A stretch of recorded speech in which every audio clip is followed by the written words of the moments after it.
tarde aí para vocês.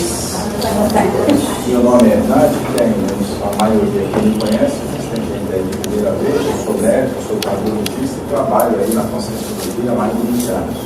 Então, a abordagem hoje dessa palestra é justamente essa visão integral que a Conscienciologia traz para a questão da saúde. Depois, lá no final, a gente vai fazer aí uma diferenciação, né, da abordagem integrativa e da visão integral. Certo? Tudo certo? Então, pessoal, esse evento aqui ele é patrocinado pela Policons. Policons, o nome do Poli, né? Já diz aí, são várias. E Cons são instituições conscienciológicas. Então, a conscienciologia ela foi crescendo muito, ela foi dividida em especialidades. Então, tem especialidades voltadas para a área da saúde, que é a Organização Internacional de Consciencioterapia, que trabalha com projeção, que é o Instituto de Projeção de Conscienciologia, que foi a primeira. CAE, que tem a Ectolab, que é a parceria hoje, né? Está vindo aqui com a Ectolab, que trabalha com a pesquisa na parte bioenergética voltada à ectoplasmia e questão de paracirurgia. A gente trabalha com paracirurgia há 12 anos. Toda sexta-feira, a gente também ontem já tivemos uma atividade aqui de paracirurgia. Começamos lá em Foz do Iguaçu, já atuamos aqui com um grupo aqui em São Paulo e em Curitiba. E provavelmente vai começar também lá em Brasília. Então, a gente precisa de mais voluntários, porque a gente faz pesquisa dentro da própria dinâmica. Então, a gente precisa associar tanto a parte da assistência quanto a parte de pesquisa. Então, aqui é o espaço onde todas essas instituições elas vão estar para que as pessoas que têm essa especialidade venham falar do assunto dentro da própria especialidade. Então, a partir agora já de novembro, no final, o Rogério já vai apresentar aqui para vocês a introdução, né, do trabalho da Policons, e a partir do próximo ano vão ter atividades locais, que é os fundamentos da própria Conscienciologia, o curso intermediário e o curso avançado. Então, vamos ter isso aí, os fundamentos desse ano, o curso intermediário e o avançado já no comecinho para o próximo ano. E depois o pessoal aqui vai fazer uma agenda para estar trazendo todas essas especialidades de acordo com a necessidade e com o interesse dos alunos locais. Ok? Então, o que é que nós vamos estar falando hoje? De saúde consciencial, ou seja, uma abordagem conscienciológica da saúde, uma visão integral da saúde humana. Então, a instituição que eu estou representando aqui é a Ectolab, que começamos com um laboratório de ectoplasmia, um laboratório que existe lá no CIEC, em parceria conosco. Antes de ser fundada a instituição, nós começamos com essa pesquisa. Então, já temos algumas pesquisas já desenvolvidas, hoje vamos começar agora, no começo do ano, em todas as áreas. Quem tiver interesse em pesquisar, aqui em São Paulo é só procurar a Mariana, ela está aqui, certo? Ela é representante da Ectolab lá, mas aqui, se a pessoa tiver interesse em pesquisar, o pessoal de Jundiaí também está procurando, já apresentei aqui os dois. Porque o que é importante é que a gente faça pesquisa. Porque todas as instituições conscienciocêntricas, elas são instituições de pesquisa. Não tem cunho religioso, tem cunho científico. Mas para isso a gente precisa de capitalizando essas pesquisas. Então, a primeira coisa que a gente vai abordar aqui é a discussão mente e consciência. Então, a Ectolab também foi convidada a participar do simpósio Mente e Consciência, que foi agora, em agosto, na Universidade Federal de Sergipe.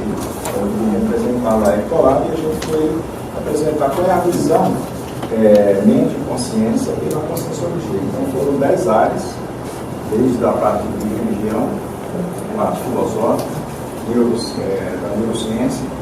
Então, foi convidado todas essas disciplinas para que a gente apresentasse a visão de cada um sobre o que é mente e consciência. Então, eu estou trazendo aqui, certo? Só puxando a sardinha para o nosso lado. Eu também não dá para abordar tudo, primeiro porque eu não conheço, né? E segundo, porque não dá tempo aqui. Então, nós vamos estar abordando aqui qual é a visão que a gente tem de mente e consciência sobre o aspecto da conscienciologia. Então, primeiro, para a gente abordar mente e consciência, a gente aborda com enfoque da saúde. Então, a definição de saúde pela Organização Mundial de Saúde é bem-estar biopsicossocial. Em 1983, a Organização Mundial de Saúde também acrescentou a parte espiritual. Então, a parte espiritual foi acrescentada aqui na definição de saúde, ou seja, o bem-estar biopsicossocial e espiritual. Só que a própria medicina não sabe lidar com isso, não sabe como vai. E também não existe nenhuma cadeira dentro da medicina que trabalhe com medicina e espiritualidade. Existem hoje diversas áreas dentro de universidades que estão abordando a medicina e espiritualidade. Eu tive foi na PUC de Curitiba apresentando a visão nossa de medicina, espiritualidade, mente e consciência lá, para uma liga de espiritualidade do curso de medicina da PUC. Então essas ligas, elas têm que mandar para isso. Então não está sendo grande, mas tem muita pesquisa já e muito interesse dentro de faculdades, dentro de universidades, voltada para a questão da saúde e espiritualidade. Então vamos falar aqui do bem-estar biopsicossocial. Então é um equilíbrio entre a parte biológica, a parte psíquica e a parte social. Agora vamos ver aqui como é que é feita essa abordagem. Então nós vamos picotar aqui o biológico, o psíquico e o social para a gente entender como é que funcionam essas visões e definições de saúde. Então vamos abordar aqui a conscienciologia sobre a dimensão biológica, sobre a dimensão física, certo? Materialista, que a gente aprende aí na faculdade. Então a primeira coisa é a definição de mente. É uma função superior do cérebro humano, relacionada à cognição e comportamento. Então aqui a definição já mostra que o cérebro é que produz conhecimento e determina o comportamento. Então o comportamento é a parte social. Aqui o conhecimento, certo? Que vai dar autoconsciência. E, segundo esta visão, a mente, ela, como a cognição e comportamento é um produto do cérebro humano, então o cérebro humano vai produzir a mente. Certo? Então aqui nós vamos ter na cognição pensamento, raciocínio, memória, emoção e imaginação. Então tudo isso daqui é decorrente, segundo a visão, certo? Materialista, do cérebro humano. Então lá na frente é que a gente vai trazer algumas coisas que questionam isso daqui, trazer pesquisas, estados diferentes de consciência que questionam justamente a mente como um produto do cérebro humano. Pessoal, vocês podem me interromper a qualquer hora aí, tá bom? Senão a gente dispara aqui a falar, vocês podem perguntar, não deixem para frente, porque se quando escapa uma palavra aqui de medicina ou de conscienciologia, as pessoas de primeira vez aí não entendem. Então o que seria então a consciência? É um ato psíquico pelo qual uma pessoa enxerga a sua presença no mundo, conhecimento reflexivo das coisas e habilidade mental só acessível ao próprio sujeito. Então isso aqui também é uma definição convencional. Isso daqui, dessa atividade mental, reflexão, raciocínio e subjetividade, ou seja, atividade mental só acessível ao próprio sujeito. O que é que isso aqui vai chocar? O método convencional, que só admite a objetividade. Então, como é que eu vou pesquisar consciência humana, sendo um produto, certo, extremamente subjetivo, dentro de um método convencional que só admite a objetividade, aquilo que é concreto, aquilo que é palpável. Então nós temos que desenvolver algum tipo de método que transforme essa subjetividade em objetividade. Então, se a gente desenvolver um método desse, pelo menos é um método que a Ectolab utiliza, porque na hora que você vai estudar a consciência humana, principalmente fenômenos parapsíquicos, você vai entrar numa subjetividade muito grande. Mas nós temos como procurar concretizar, materializar essa subjetividade. Se a gente consegue fazer isso, nós pegamos um método da ciência convencional, associamos ao modelo consciencial, paradigma consciencial, aqui, a base do paradigma consciencial, que é não acreditar em nada, o experimentar, e a gente vai mais longe. Não é só experimentar, porque você tem que experimentar e interpretar a experiência que você tem, certo? Então aqui é que é o desafio nosso para poder estudar a consciência humana. Lá na frente a gente vai trazer um exemplo bem concreto, bem palpável, bem objetivo. Então aqui o cérebro determinaria a mente determina a consciência. Isso aqui seria um determinismo biológico, certo? Então, se a gente é um produto do determinismo biológico, quem deveria ser processado por um crime de comportamento social deveria ser os nossos genes, certo?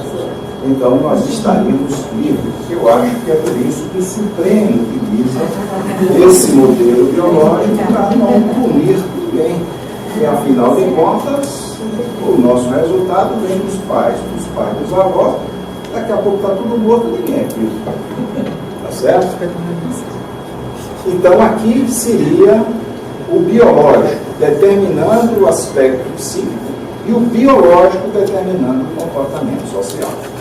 Agora, vamos ver as discrepâncias que esse modelo traz. Então, nós vamos trazer também aqui livros ou trabalhos publicados que mostram uma discrepância muito grande em termos de interpretação desse aspecto biológico no comportamento e na própria psique ou na mente humana.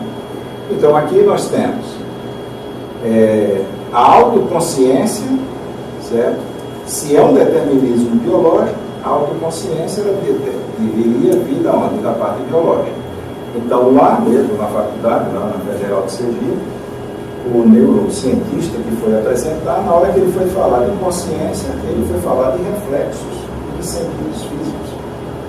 Então, ele não passou disso. Então, o estímulo, né, deles, uma vesquinha, tá certo? Que reage a alguma coisa, a tartaruga que reage. Então, esse aspecto da consciência seria muito mais ligado aos sentidos físicos. Porque o modelo vem da determinação biológica. Então, esse modelo, para fazer pesquisa, você vai ter um método, certo? Para aquela pesquisa de coletar dados, e um método de interpretar os dados, a partir daqui. Tudo que for meio estranho a esse determinismo biológico, isso aqui é descartado como se fosse alguma coisa diferente ou inacessível à própria pesquisa, certo? Agora vamos ver aqui, né? Nós temos, se vocês quiserem, pode procurar, tem um livro que chama do Gene Egoísta. O que é que se traz de teoria? Resumindo, o organismo é apenas uma máquina de sobreviver do gene, cujo objetivo é a autorreplicação. Então, o nosso objetivo aqui é replicar gene. Tá certo? Agora, a barata replica gene, o rato replica gene, o macaco replica gene, o mosquito a mesma coisa. Para que a gente tem inteligência? Para replicar melhor, né? Se o gene se replica naturalmente. Certo? Então, isso daqui é uma teoria, neurologista, e então ele traz justamente esse aspecto, certo, da genética como preponderante no comportamento. E aqui uma teoria, né, que para mim é uma viagem maior na maionese do que admitir, certo, a existência da consciência humana fora do corpo físico. Tá? É a teoria de Meme. Então, Meme significa, é o equivalente cultural do gênero, certo? A unidade básica de memória e de conhecimento que o ser humano ele transfere consciencialmente para seus descendentes. Então é como se a minha cultura passasse para meus filhos, certo? E isso daí seria passado do jeito que eu passo as minhas características físicas através da genética, ele passaria através da genética, tá certo? Então não é o gene, é o gene. Então isso aqui também é uma teoria que é muito aceita dentro da ciência convencional. Agora, pasmem isso aqui. Isso aqui foi publicado na revista Super Interessante em 2004. Então aqui é um livro que foi publicado por esses dois autores, certo? E aqui vem a história natural do estupro. Então o estupro pode resultar em gravidez. Sendo assim, nas origens da humanidade, a agressão pode ter servido como estratégia masculina para a reprodução. homens incapazes de conseguir consentimento feminino para o sexo e livre da punição pelos seus atos, podem ter recorrido ao estupro. Os filhos que nascem desse relacionamento iriam propagar genes ligados ao estupro. Isso aqui são de dois, eu não sei se os dois são psicólogos, mas é um livro publicado que traz justamente essa teoria baseada nesse determinismo genético biológico. Então está aí explicado, certo, que esses genes, para se reproduzirem, levam o comportamento humano do estupro, porque o gene está proibido para se reproduzir. Então aqui não existe nada de ética, certo? Não existe nada de valor por trás disso tudo. Então isso aqui são derivações de interpretações comportamentais baseadas numa teoria, certo? Que tem toda a sustentação lá no determinismo biológico. Então isso aqui, resumindo, pode ser que por conta desse determinismo que hoje em dia os homens estão aí aprontando horrores com as mulheres nos trens, nos ônibus e fazendo... Não, isso aqui é pela impunidade, né?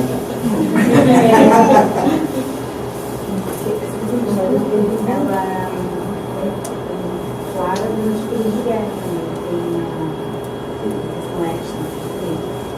Acreditar que assim, talvez eles tenham até usado a questão do gênero, porque é difícil entender um grupo tão grande de soldados, a agricultura feminina, sem nem ter uma questão ética por trás. Então, usar a questão do determinismo biológico está ficando mais leve esse comportamento é possível, porque a violência é muito grande em cima da guerra. E ontem eu estava vendo sobre um filme de casante, as crianças polêmica, enquanto a escravidão também da questão da miscigenação no Brasil, inclusive baseado no estudo.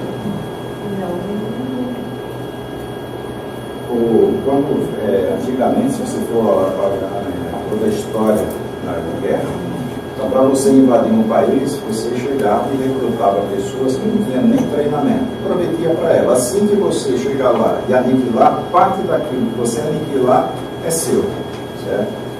Então aquilo que você ia pilhar em uma outra cidade era daquele agressor. Então os caras simplesmente viviam disso, ou seja, na hora que tinha uma guerra, então vinha, e tinha um objetivo do próprio governo, e para você recrutar muita gente, você fazia isso. Dava para ele parte daquilo que ele pilhasse, e também ele faria o que queria, matava as crianças, estuprava as mulheres, porque o processo do estudo que envolve a sexualidade tem uma coisa instintiva. Então existe um impulso instintivo para isso. Então é por isso que eles trazem essa questão toda do determinismo genético. Então, aí vem a questão toda da teoria, né, evolucionista, que ela toda baseada na replicação genética. Mas aí você tem razão. Você tem um comportamento, né, usual entre leões, né? Quando o leão domina os leões, um grupo de leões, ele mata os filhotes do leão anterior e copula com as filhotes novamente. Né? Então, muito estudo que querem fazer do comportamento humano, eles fazem um estudo do comportamento animal e transformam isso para o ser humano. Só que o homem ele não pode ter a desculpa de dizer que tem um cérebro, um raciocínio, uma consciência de leão. Ele não é mais o rei dos animais. Muitas vezes esses homens não mandam nem em casa. Imagina na selva. Então, agora vamos ver sobre a questão da dimensão psíquica, tá certo? Então agora nós vamos ver não o biológico determinando o psíquico, e sim o psíquico determinando o biológico. Então, naquela teoria do determinismo biológico, você tem o biológico, o gene como principal, determinando a psíquica, determinando o comportamento social, tá certo? Na visão agora da dimensão psíquica, também baseada em ciência convencional, é o contrário, é a dimensão psíquica coordenando agora o corpo físico e coordenando o comportamento social.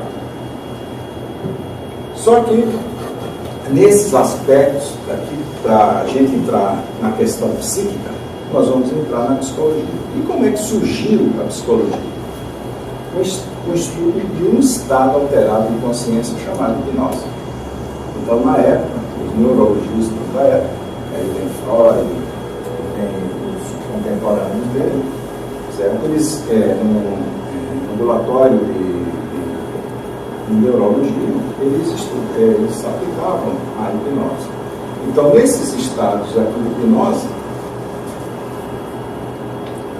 então é Charcot e Freud, né? Freud foi contemporâneo de Charcot, e o estudo que era feito através da hipnose era histeria. O nome histeria vem de histeros, que é útero, ou seja, só quem tinha histeria era mulher. Então, porque a maior parte das pessoas que tinham esse comportamento era mulher. Por isso que se fala hoje da mulher histérica, certo? Não se fala porque o homem não vai ter histeria porque não tem útero. Então, veio justamente disso aqui. Então, na hora que começou-se a estudar a hipnose, certo? Então Freud, já observando os estudos da hipnose com Charcot, ele foi que desenvolveu a teoria do inconsciente. Então, começou-se a observar que, na hora que você colocava uma pessoa sob hipnose, elas poderiam melhorar alguma condição física dela. Então, hoje em dia, tem hipnose clínica. Uma pessoa com fobia, a pessoas com algum problema, fazem terapia através de hipnose. Então, eles observando esse comportamento dessas pessoas sob hipnose, então eles começaram a desconfiar que tinha algo, certo, que não estava atrelado à anatomia do cérebro para determinar o comportamento daquelas pessoas. Existia algo de conteúdo psíquico, certo? No inconsciente, eles não sabem onde é que era, porque dali a pessoa não sabia. Como é que era formado esse inconsciente? Aí, na hora que você começa a praticar, então, a experiência que a gente estava falando, então, a experiência da hipnose começou a trazer uma teoria de que algum conteúdo psíquico no inconsciente poderia trazer algum tipo de doença ou mesmo servir como a parte terapêutica. Depois, Freud foi abandonando a hipnose e só tratando através da livre associação de ideias dentro do consultório. E aí é quando surge a psicanálise. Então, a psicanálise aí é a mãe de todo esse ramo da própria psicologia. Só que é o seguinte, como é que era formado o inconsciente? Aí é a visão também materialista. Nada antes da concepção. Tudo pós-concepção. Então, seriam traumas de infância. Então, a pessoa passaria por algum trauma de infância, ou alguma interpretação de alguma experiência como negativa, que ficaria no inconsciente e isso aqui ia se manifestar na fase mais adulta. Certo? Então, aqui já começou-se a trazer elementos mais delicados, certo? Da composição da mente humana. Agora, onde é que vai ficar esse consciente? Então, lá na frente é que a gente vai observar. Fernando, intrauterino também ou só depois? Na época era só depois. Então é por isso que, se você for fazer psicanálise, primeiro quem vai pagar o pato é a tua mãe. Se quiser se vingar dela, você já pode ter um recurso muito bom. Agora a psicanálise tem que pagar, né, para ter essas coisas. Ou senão era tudo ligado à questão sexual. Certo? Depois observou-se que, na hora que houve uma liberdade maior de sexualidade, também as pessoas continuam também com esse processo todo inconsciente, com os mesmos traumas. Lá para frente é que começou-se também a trazer alguns impactos na gravidez. Certo? Então, na fase fetal, então já vieram alguns conceitos. Certo? Mas nada antes dessa concepção. Quando começou a hipnose, também levou à regressão de memória. Aí nos Estados Unidos, lá pelos anos 80, eles começaram a fazer muita regressão de memória e depois foi proibido nos Estados Unidos, porque depois eles trouxeram uma teoria da falsa memória. Então muita gente ali começou a processar a família dizendo que sofreu de estupro. Certo? Então, tem até uma enciclopédia que traz toda essa história que aconteceu nos Estados Unidos. Então a família começou, os filhos, né, que acharam que quando foram submeter a regressão de idade, chegando na fase infantil, tinha uma questão lá de estudo. Então, quis processar os pais quis processar os terapeutas. Então chegou lá, se acabou com esse negócio de regressão. Depois aí foi voltando, mas foi voltando mais timidamente. Então tem que ter cuidado com essas coisas, porque você pode induzir a pessoa mesmo a uma falsa memória. Você pode implantar memória na pessoa. Como é que a hipnose faz? Ela coloca chama-se de signo sinal que você pode certa pessoa para a parte terapêutica. Mas também você pode fazer isso para que você induzir a pessoa a acreditar na coisa. Então essas manipulações podem muito bem existir. Então agora a hipnose foi considerada como um processo de sugestão e de imaginação das pessoas. Você não tinha como investigar, você não tinha como pesquisar a hipnose. Era extremamente subjetivo. Eu estou dizendo que hipnotizo ela me traz os conteúdos que tem, totalmente subjetivo. A gente não tem como palpar isso.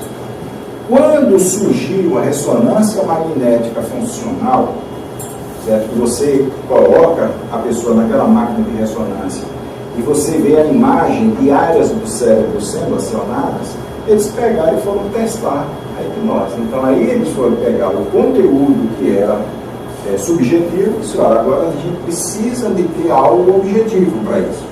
Então colocou uma pessoa sob hipnose e ela era feita a ressonância antes da hipnose e a ressonância depois.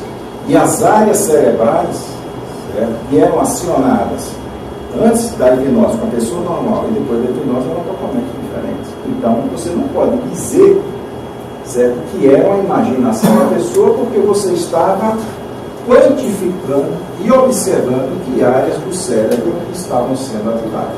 Isso aconteceu com a acupuntura, certo? Na hora que também tinha ressonância magnética, aí foram acionar um negocinho lá no dedo, também tem uma revista super interessante nisso, certo? Se aciona lá no dedo, acende uma área da visão.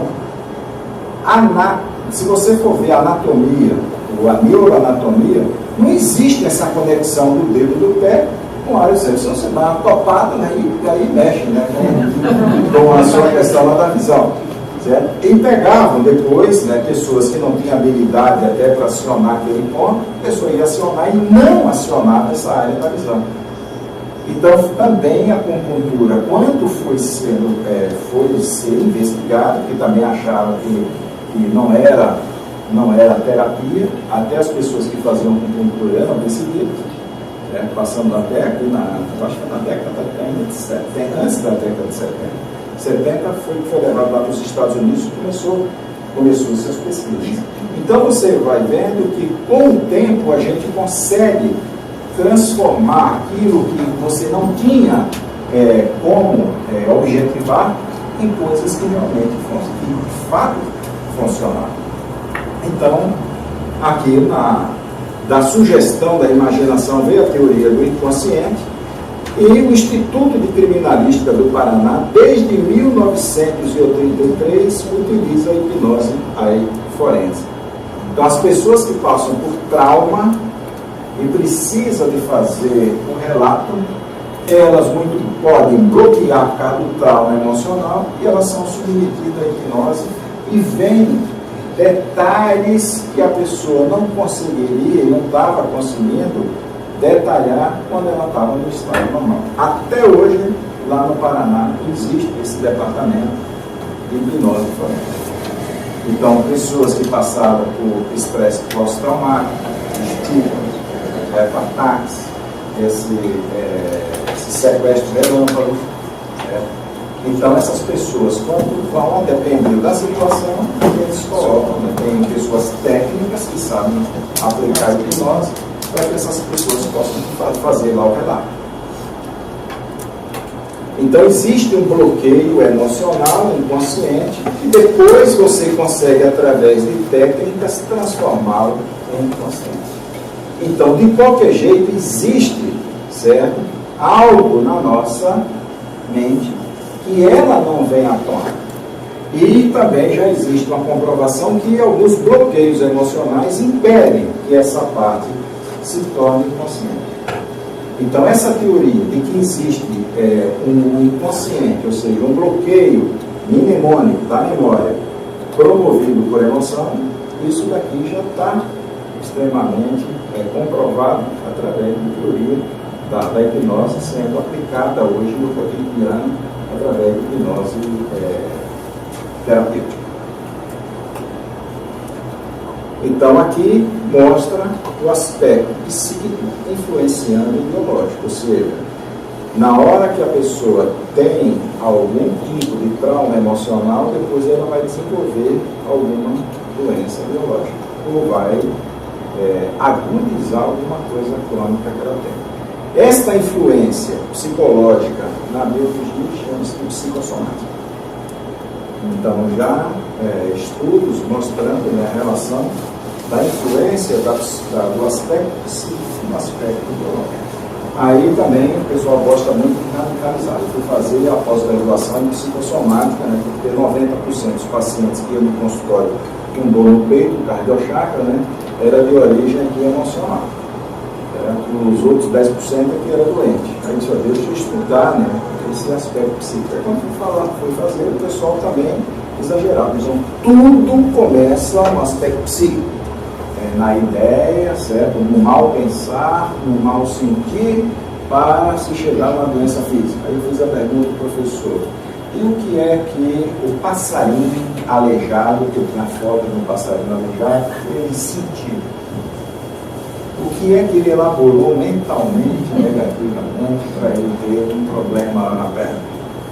O que é que um cachorro, claro, você vê cachorro tem ciúme, cachorro tem saudade, você viu que até cachorro, né, que acompanha, né, o cara que fala, o dono que faleceu, fica ali, fica triste, tem um aspecto emocional, mas não existe uma elaboração intelectual em cima daquilo. Mas planta também adoece. Eu fui pesquisar as doenças da planta. A planta, não, pelo menos que a gente sabe, não pensa. Certo? E também não tem uma elaboração. Certo? Então ela não vai negar uma sombra para você, porque você um dia no xixi no pé dela. Certo? Então não dá para a gente chegar e colocar tudo dentro do mesmo pacote. Mas grande parte dos aspectos psíquicos interferem demais nos emocionais. Existe até uma teoria, né, dizendo que uma pessoa tem um trauma muito forte psicológico, certo? Ela pode desenvolver um período de 2 anos de câncer. Agora, isso precisa de ser feito, né? Um estudo retrospectivo, certo? Porque você vai ver depois, né, daqueles que se desenvolveram, e já existem diversos trabalhos publicados tentando mostrar esse tipo de informação. Agora, tem um trabalho aqui, mecanismo neuropsicofisiológico da hipnose. O que é que esse trabalho aqui mostra? Que a hipnose e imaginação usam circuitos cerebrais distintos. Então, pegaram a pessoa e colocaram sob hipnose. Essa mesma pessoa, ela ia imaginar uma coisa. E os circuitos cerebrais que foram acionados na mesma pessoa quando ela estava imaginando é diferente de quando essa pessoa está sob hipnose. Então isso descarta a hipótese de que a hipnose é um processo de imaginação daquela pessoa que está sendo submetida. Isso é um trabalho científico usando também tomografia com emissão de plasma ou ressonância magnética funcional. Então isso aqui mostra, reforça de novo o aspecto preponderante da psique sobre o aspecto biológico. Então aqui a gente mostra que agora nessa escala aqui o psique subiu, né? Então o determinismo psíquico aqui. Certo? Agora qual é a questão? Aqui onde tem a psicossomática e aqui a psicossociologia. Então se a gente quer tratar dos aspectos sociais, nós precisamos trabalhar com a individualidade. Certo? Por que uma sociedade? A sociedade é um grupo de pessoas. Então não adianta a gente atribuir a sociedade. Então o homem é produto do meio. Aí a gente pergunta, e quem faz o meio? O homem. Logo ele é produto do meio. Certo? Se a gente for partir, se A é igual a B, B é igual a C, não. A é igual a C. Propriedade associativa. Então nessa questão daqui, certo? Na hora que a gente foi mostrado, né, que existe a influência do aspecto psíquico do biológico e o aspecto psíquico social. Mas como se funciona, como é que se forma então essa psique humana? E onde se localiza a consciência? Então, a partir daqui é que a gente começa a ter uma limitação enorme para poder fazer pesquisa.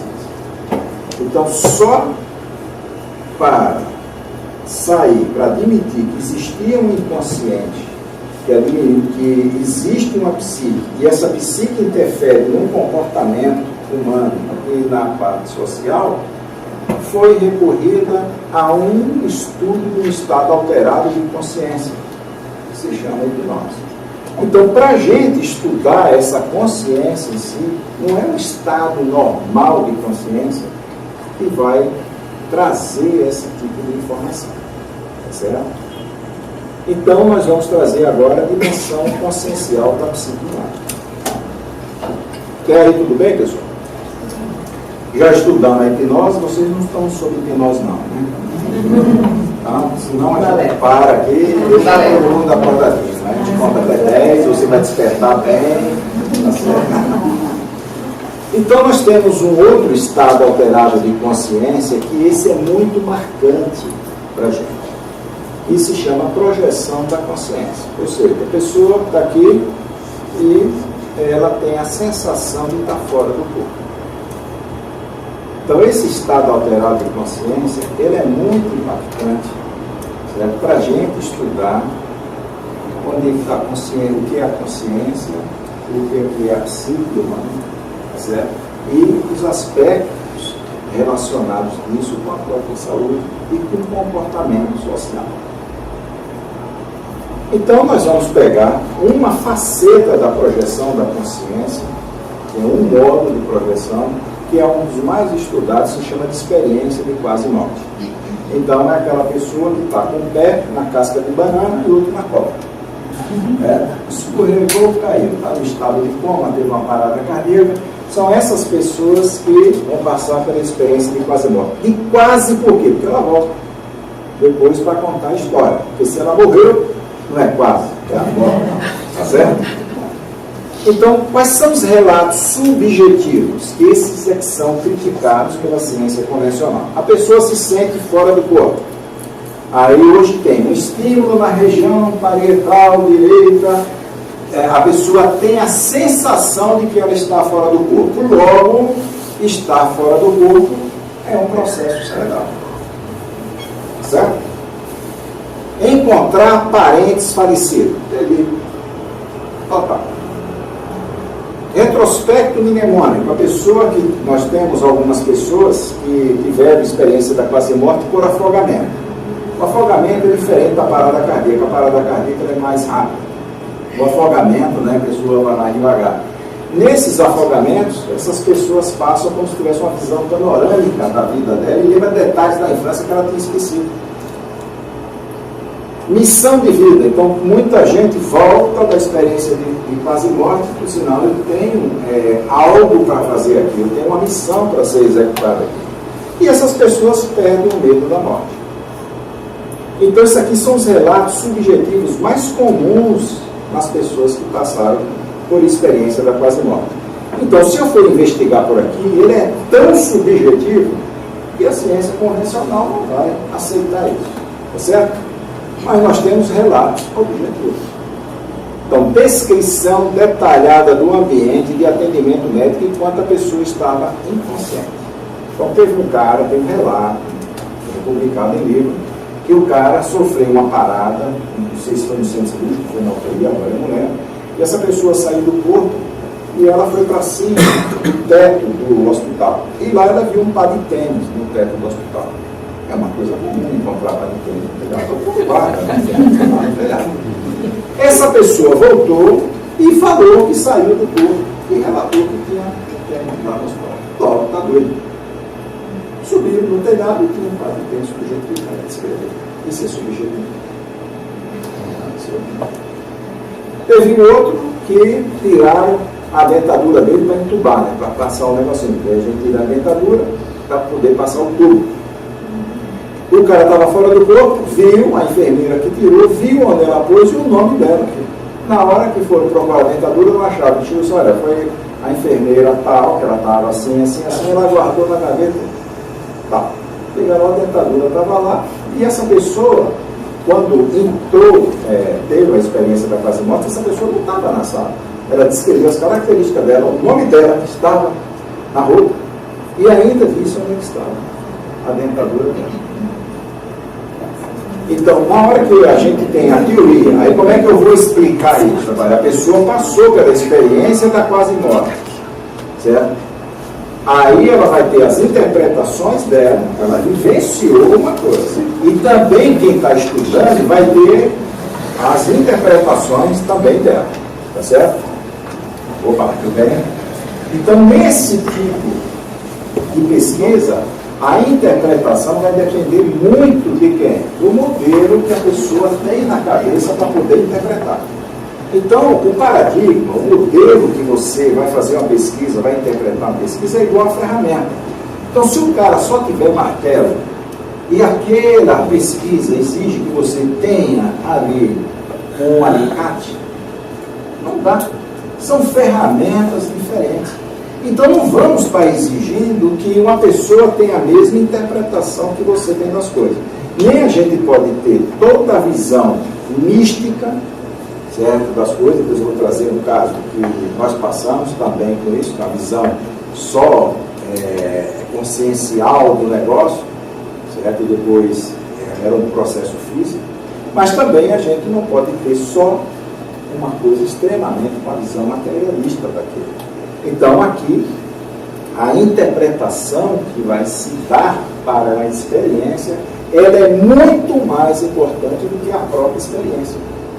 A experiência você vive, você entender aquela experiência, aí onde você vai aplicar todos os atributos que você tem da racionalidade, da crítica, para você fundamentar aquilo que você comprou.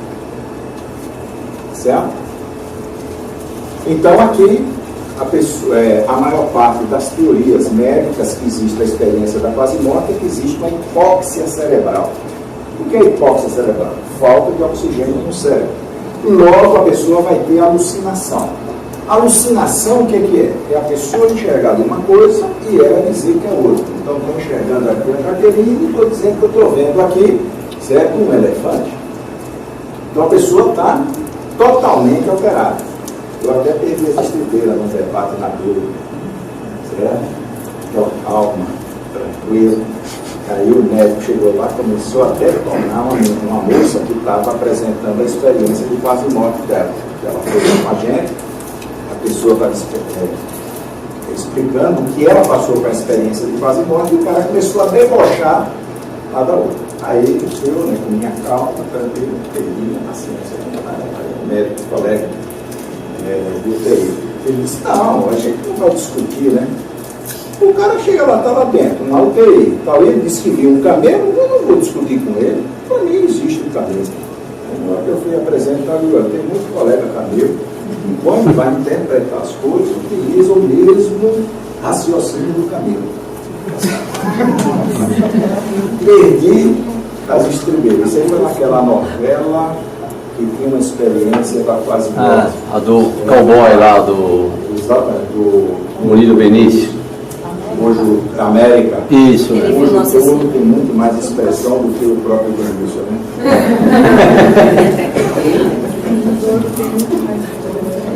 Então, na experiência da quase morte, a gente observa que os atributos psíquicos do raciocínio, da memória e da emoção estão presentes nas pessoas. Então, a pessoa traz uma informação precisa. Eu vi um par de tênis não sei aonde, a minha dentadura estava não sei aonde. Se ela gravou, é porque a memória dela está preservada.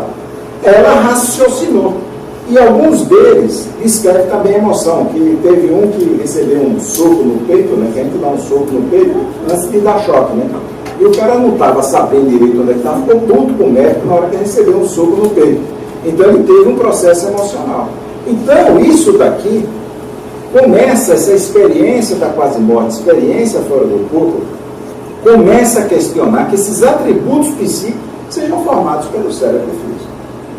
Então o Dr. Peter Fenwick foi um dos pioneiros, que é um pesquisador, um neurologista inglês, até nos cursos de ECP1 a gente traz uma experiência, né, de pesquisa do Dr. Peter Fonville, que teve no Brasil, teve no Instituto, na época que coordenava aqui em São Paulo. Ele veio aqui, participou até de um curso, né, de um congresso que estava tendo, e ele foi um dos primeiros a questionar a consciência humana. Quer dizer, a teoria existia até aquele momento sobre a consciência humana. Por quê? Ele começou a levantar todos os relatos das pessoas que passaram por experiência da quase morte.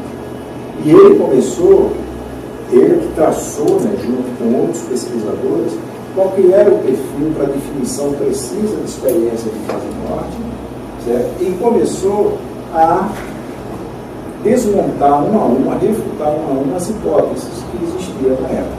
Essa hipótese cerebral, certo? E outras hipóteses que tem. Até teve uma que falou que a experiência da quase morte era como se fosse uma experiência do quase nascimento.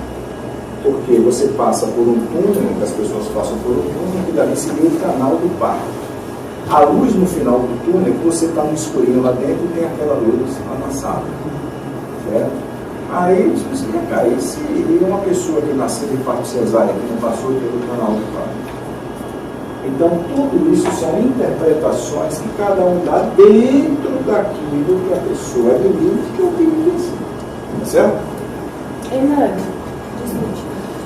quando você tem uma experiência dessa, muito provável o seu paracérebro está registrando, a sua consciência está registrando. E como ainda existe essa ligação com o corpo físico, realmente você tem sinapses, reações físicas, né? Então, quando a pessoa está projetada, tem um estímulo que você falou. Realmente existe esse estímulo que começou do paracérebro, mas ele é identificado no físico. Não tem como. Se eu não registrasse de um para outro, eu não trazia depois. Tá certo? O que a gente tem é que é como se a consciência ele fosse o software e o cérebro tem que ser o hardware. Então, se você tiver o computador pifado, não adianta você trazer um programa que ele não vai abrir. Então, se o cérebro está afetado, você não vai abrir. Certo? Então, naquela hora, ele não falava, ele não trazia nada, ele não se mexia. Mas assim que recuperou, como estava gravado na memória, aí ele trouxe. Então, uma das coisas que a gente valoriza demais é a memória. Nós vamos trazer ele lá no final. Porque não está errado falar que, não, realmente, não, o estímulo existe. Existe um estímulo. Agora, se existir hipóxia cerebral, certo? Nesse caso existe. A tendência para a pessoa é não ter um pensamento linear. Geralmente, você tem alucinação. Certo? Então, se você está vendo que um parente que morreu, uma luz no final do túnel, uma sensação de estar fora do corpo, isso era tido como uma alucinação. Porque era muito subjetivo e muito fora de uma descrição que comumente se dá. Mas na hora que você diz que você viu a dentadura, que você viu o paritente, você descreveu a mulher, deu o nome dela, você não tem como dizer que isso daqui seja uma alucinação. Porque aquilo ali é uma realidade. Se é uma realidade, você não está provando que exista uma vida espiritual. Você só está mostrando que a teoria da consciência, pelo menos naquele momento, ela está furada. Então, em algumas coisas não bate. Certo? Igual com muita coisa da física. Quando a física quântica veio, ela veio trazer determinados conhecimentos, determinados experimentos que desbancavam muita coisa que a própria física, certo, convencional não conseguia explicar aquilo dali. Certo? Aí você faz a mudança de paradigma. E até a física moderna, da física quântica. Muitos ainda não aceitam, né? Não aceitam, tem muita coisa que não. E outra coisa, muita da física teórica foi provada 100 anos depois. Certo? Então, o que a gente acha é que essa psique ela tem um componente extracorpóreo. Porque você tem uma experiência extracorpórea, a consciência, os aspectos psíquicos dela se manifestam, certo, extracorporeamente.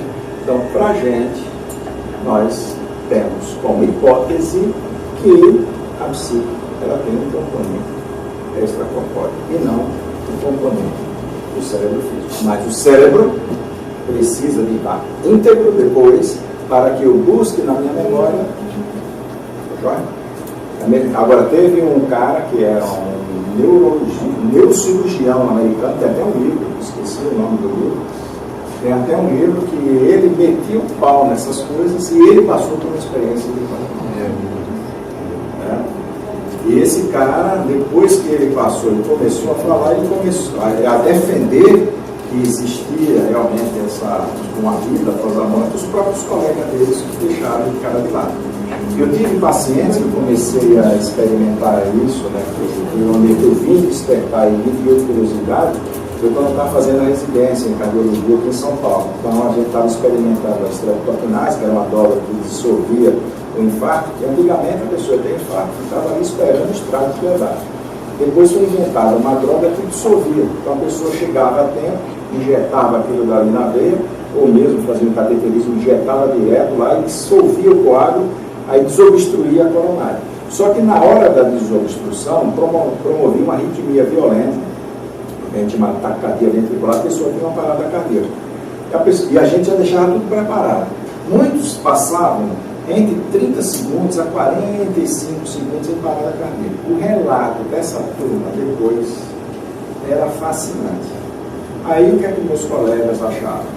Que aquilo dali fazia parte da alucinação da parada cardíaca. Eu tinha curiosidade, e tinha um japonês que era meu chefe que também era curioso. Certo? Então o que a gente fazia? Se juntava e depois, quando os parentes chegavam, a gente começava a perguntar coisas que ele tinha falado como se fosse um não público, tá certo?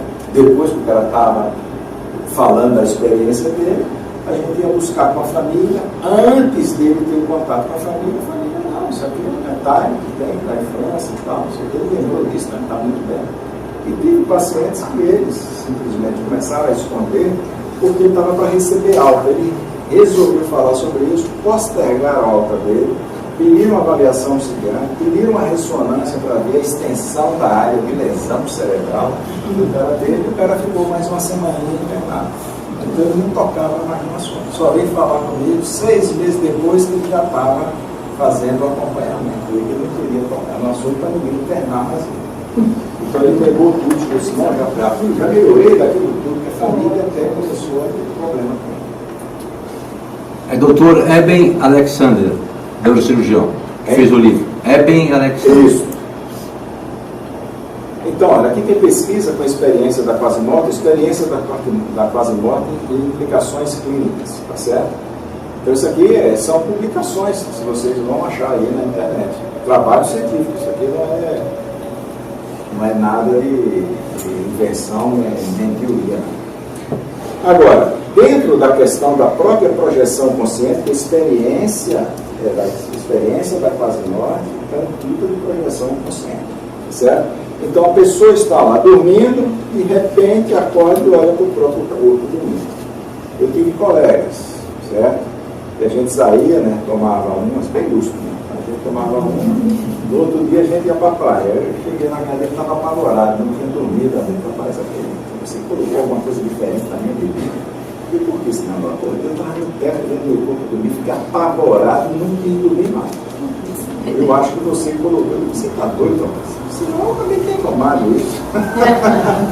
E eu nunca, naquela época, eu tinha projeção, mas nunca tinha me visto dormir. E eu tive diversos colegas que não teve contato com nada, que tinham essa experiência de se projetar e se ver dormindo. Ou ver ao lado da cama, ou ver no teto, olhando para baixo. Isso aqui é uma das experiências mais marcantes que dá impacto, a pessoa está consciente. Então, dentro dessa questão da projeção consciente, a gente tem uma teoria, certo, de que existe um organizador bioenergético para a saúde física. Porque é o seguinte, se a gente está mostrando que existe alguma coisa que mostra que a psique interfere no corpo físico, e essa psique ela simplesmente não é de origem física, existe alguma coisa de conexão, certo? Que organiza todo o sistema bioenergético dessa pessoa. quer dizer, dos seres vivos. Então, na hora que a gente começa a estudar e ter projeção consciente para estudar essas coisas, certo? E vai começando a estudar também a medicina oriental, com toda a teoria do corpo energético, dessas coisas todas, a gente começa a mostrar que existe um corpo físico, existe um corpo energético, certo? Existe um corpo que a gente chama de corpo emocional ou psicossoma, e aqui é o corpo racional mental soma. E aqui dentro é onde fica a hora. Então, tudo que a gente passa, a gente guarda aqui. Então, provavelmente, na hora que a gente está falando do inconsciente, provavelmente, hipoteticamente, esse inconsciente é essa questão da hora, onde a gente guarda tudo. Uma das coisas que a gente também tem como hipótese é o seguinte: por que é que uma criança nasce já sugando o peito da mãe? Quando ela já aprendeu? Isso eu acho que é memória instintiva. Certo? Porque quem faz pré-natal é a mãe, pré-natal só existe para a mãe, e no pré-natal não se coloca. Você coloca um negocinho para escutar ele, mas não fala, na hora que nasceu, chupa dentro da mãe, você vai ganhar leitinho. A gente não tem essa orientação para o bebê. Certo? Então, nós temos memórias instintivas. E parece que na hora que a gente nasce, como a gente tem que sobreviver, essa memória instintiva é bem ampla. Certo? Talvez seja aí, como hipótese também, onde a gente perde, certo? Essa consciência toda, porque vem o instinto nosso. A depender da maturidade consciencial e bloqueios que a pessoa tem, ela vai ter comportamentos mais instintivos quando se torna adulto, certo? Ou comportamentos mais racionais quando se torna adulto. E como é que a gente vai simplesmente nascer? Certo? Então, a hipótese também que a gente tem é que para você ter aqui uma vida, você precisa de um fornecimento de energia. Quem fornece essa energia é o corpo energético. Depois a gente vai ver, né? Quando trabalha com acupuntura, trabalha doendo, certo? A homeopatia trabalha com parte de energia. Então nós temos um corpo energético. É um sistema energético. Na hora que a gente pega o corpo físico, a gente diz que o organismo é um conjunto de sistemas. Então, sistema respiratório, sistema digestivo, sistema nervoso central. Então, nós temos um conjunto de sistemas. Mas, na medicina convencional, não se fala de sistema energético. Na medicina oriental, fala justamente do sistema energético. Nesse sistema energético, na parte mais da medicina ayurvédica, fala dos chakras. E na medicina mais chinesa, né, fala dos meridianos de acupuntura. Esses meridianos de acupuntura são estimulados aqui no corpo físico. Então tem uma conexão, certo, entre esse sistema energético e o corpo físico. Você estimula o sistema energético através de pontos de acupuntura que não no corpo físico. Você pode muito bem estimular o corpo físico através de trabalho de energia. E os chineses fazem um trabalho de energia, que a gente faz estado vibracional, mobilização de energia. Certo? Então, esse sistema energético ele está sendo estudado. Nós tivemos uma palestra, depois a gente vai deixar aí pela internet. Certo? Foi o professor Ismael, que trabalha com acupuntura, ele trouxe toda essa teoria com os trabalhos científicos mais atuais, mostrando a sustentação de hipótese da existência desse corpo energético. Agora é o seguinte, como é que esse corpo energético ele é formado? Nós pensamos que esse corpo energético ele vem daquilo do psicossoma. Então, na hora que tem a junção de espermatozoide com o óvulo, se tem a fecundação, que tudo ali é fecundado, a gente tem como hipótese que isso aqui forma como se fosse uma explosão de energia dessa junção. É como se você ligasse certa tomada, certo? O macho na fêmea. E aquilo dali faz isso. A consciência próxima aqui com o psicossoma, ela faz o primeiro contato aqui com a célula. Então pega essa onda de energia com a energia do psicossoma e ali você Quem já brincou com mercúrio? Pegava até, porque antigamente o termômetro tinha aquele negócio de mercúrio. Aquilo quebrava e a gente deixava aquela bolinha de mercúrio. E a gente tentava separar. Na hora que uma se toca na outra, ela se junta. É como se aquilo dali, você pegando esse tipo de energia com isso aqui, ele fizesse uma fusão. Certo? Então essa conexão é primeiro na célula fecundada. E depois essa célula vai se reproduzir. Na hora que se reproduz, para 2 células, 4 células, 8 células, 16 células, aí o sistema energético vai puxando energia do psicossoma para o soma e tem a conexão com todo o desenvolvimento embrionário, certo, do feto. Então essa conexão, provavelmente dessa energia que vem puxada daqui da conexão do espermatozoide com o óvulo, certo? Que fez a fecundação com essa energia, como se o desenvolvimento daqui fosse puxando essa energia, o sentido do psicossoma para o soma. Quando a gente vai ficando mais velho, a gente vai perdendo o neurônio, certo? Então isso aqui vai ficando mais solto e provavelmente o campo de energia muda para cá. Isso aqui até uma vez a gente conversando com o Valdo, e o Rimon também escreveu um livro, ele fala sobre isso. O fluxo de energia de uma idade e depois o fluxo para cá. Certo? Então eu acho que o fluxo está dando para lá. Está chegando. Então o que é importante daqui é a gente entender que tem um corpo físico, um sistema, diversos sistemas orgânicos, um sistema energético, um sistema emocional, um sistema racional e uma holomemória. Essa memória, certo, é a nossa intimidade. Então, ali, quando você vai observando uma pessoa entrando em Alzheimer, é como se ela estivesse despersonalizada. Então, a memória é fundamental para a consciência. Então, ela vai perdendo noção de si mesmo, noção de fora, daqui a pouco ela não sabe. Então, a memória ela é fundamental para a consciência. Certo? E ela tem gravado tudo que a gente precisa. Por que é que uma célula, você vai pegar uma célula da formação, certo? Tem uma célula embrionária, ela ainda não se diferenciou em sistema nervoso e sistema circulatório. E por que é que depois ela migra para o sistema circulatório e outra migra para o sistema nervoso? Existe algo que direciona. Então, provavelmente, deve ter alguma memória genética para isso. Então, a gente acha que existe aqui, certo? A questão da paragenética que está aqui, o arcabouço que vai direcionando, como se fosse o hino para aquilo também no desenvolvimento. Se tiver algum bloqueiozinho de energia aqui, então, na hora que a gente vai desenvolver aqui a parte nossa somática, a gente vai ter problema. Ou precoce, certo? Ou um pouquinho mais tarde. A medicina chinesa também tem esse aspecto, né? Quem estuda a medicina chinesa vê o estado energético dos órgãos vitais dos pais influencia na hora da concepção da criança. Então, quando você vai perguntando para o paciente como eram os pais, você vai vendo não só a questão genética de doenças, mas a questão energética também que influencia na concepção daquele ser.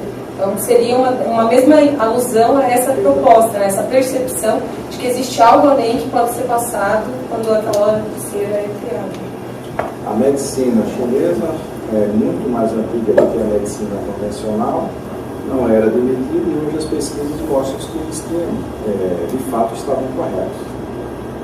Então hoje até já tem um estudo, né, de identificação até dos meridianos, né, do grupo meridiano, que é o Bohan, que fez essa pesquisa. Então tem coisas hoje que estão sendo comprovadas de teoria do princípio. Como é que esses caras tiraram isso? Como é que esses caras traçaram tudo isso? De onde vem essa inspiração desses caras? São coisas fantásticas. Então, nós temos aqui os sistemas orgânicos, os meridianos, que também está na parte aqui orgânica, que é uma conexão com o sistema energético, o sistema emocional, o sistema cognitivo, o sistema mnemônico. Então, aqui a gente está falando do corpo físico, corpo energético, corpo emocional, corpo racional e a consciência em si. Ali onde tem a questão da psique. Certo? Então, para a gente, Essa psique que é falada, ela está justamente a estrutura infraconsciencial. Certo? Então aí é onde entra a visão da espiritualidade. Então na hora que a gente separa isso daqui, certo? Aqui, essa aqui é intrafísico, isso aqui é extrafísico. Então na hora que a gente está falando de espiritualidade, nós estamos simplesmente com a hipótese dessa transcendência do aspecto psíquico. Então não existe nada de religioso nisso. Existe simplesmente estudos, comparações, interpretações e teorias. A ciência não comprova nada, teste hipótese. Professor, nesse momento da conexão que o senhor trouxe aí da informação e desse fluxo de energia para se tornar uma ação, a consciência, aí no caso, que vai ressomar naquele vector, naquele soma, ela não está com a lucidez perdida, ela vai perder a partir da multiplicação das células. Tem alguma hipótese sobre isso? Eu só sei que é o seguinte, consciência extrafísica de consciência, pelo menos, a gente cuidando, eu não sei também se na hora que a gente vai para um hospital, nem todo mundo é doente, né? Certo? Então a amostragem já é meio tendenciosa. Mas, pelo menos, a gente vendo diversos relatos, o nível de lucidez extrafísica é muito baixo.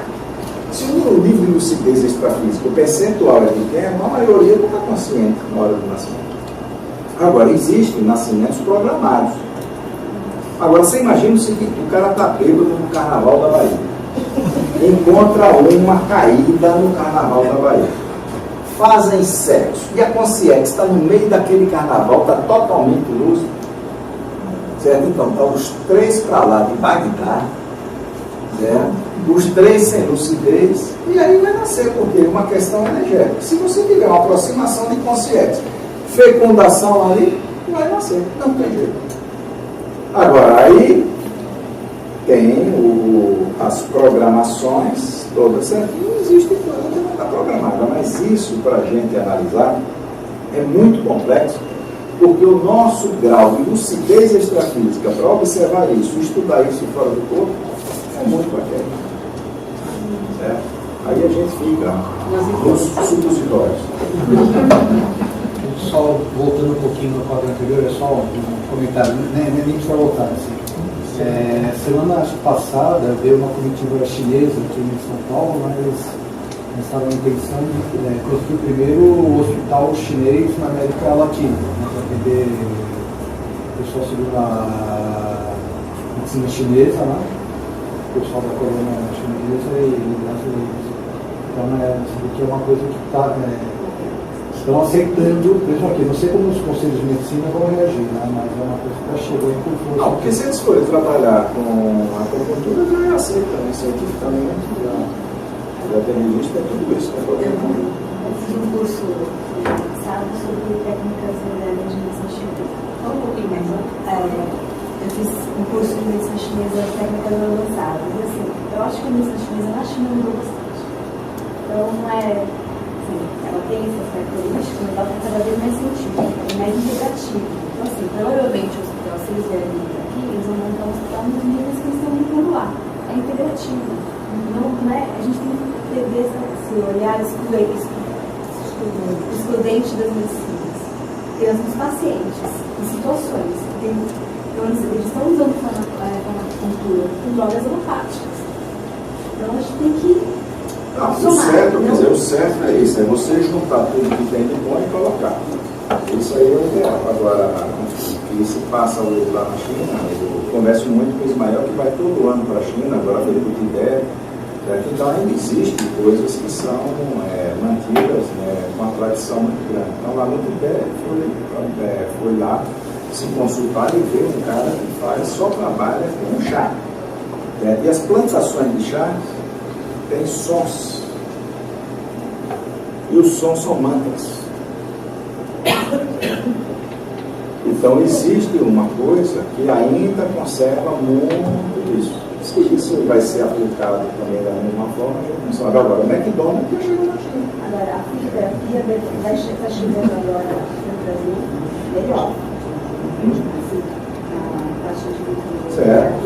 A qualidade das notificações que eu vou chegar agora aqui vão ganhar qualidade. E talvez a gente comece a fazer, mas é com o tempo que a gente tem profissionais ainda qualificados para isso, é melhorar a fisioterapia mais individualizada. Porque hoje a gente trabalha mais com funções magistrais mesmo. Agora, o som, todo o corpo tem uma suspeita. Não, isso, vamos chegar lá na questão da frequência. O que eu estou falando é o seguinte, é que existe ainda exercícios de saúde e de tratamento tradicionalíssimos, certo? Tanto lá quanto aqui. Existem aqueles que já fazem um meio aproveito que tem de dentro. Eu tive um aspecto cultural dentro do tratamento do UTI, eu fiquei na sala justa. O cara tem transfusão de sangue. E a família, se fizer transfusão de sangue, vai ser processada. Aí eu cheguei e disse, poxa, se eu negar isso daqui, deixar o cara morrer, que é processar o sangue ainda. Se correr, o bicho pega, se ficar, o bicho come. Aí eu cheguei e disse, olha, eu voltei a última conversa com a família, disse, olha, se quiserem transferência, vocês transferem. Mas se tiver, isso é minha responsabilidade, eu estou submetido a o sangue. Depois aí veio uma outra pessoa da família. Essas coisas tem, né? Isso aí faz parte. Então, olha, aqui nesse aspecto da influência, nós tiramos o aspecto psíquico, né, porque o aspecto consciencial, então é a própria consciência que vai ter uma influência no corpo físico e também no próprio comportamento social.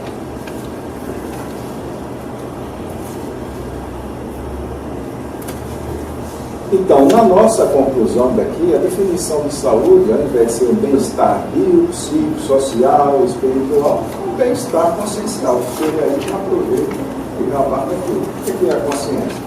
São todos os veículos, certo? Isso é ela que vai determinar a maturidade dela dentro do relacionamento social.